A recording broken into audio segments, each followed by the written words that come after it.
Alright, so just a quick walkthrough on how to connect an iPhone to your Android version 6 system. So go into your iPhone settings, go into Bluetooth, scroll all the way down the bottom, and you see down the bottom SPDBT. Tap that one. It'll give you the pairing request with the code. Press pair on your phone and confirm on your screen.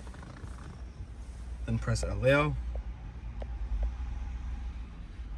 So as you can see now we're connecting up. Connect to CarPlay, yes. And that's it. So as simple as that. So now you connect it to the Apple CarPlay, and it will automatically connect every time you jump into the car. And then you can also rename the system as well. So if you don't like SPDBT, you can name it as to whatever you want to name your own car.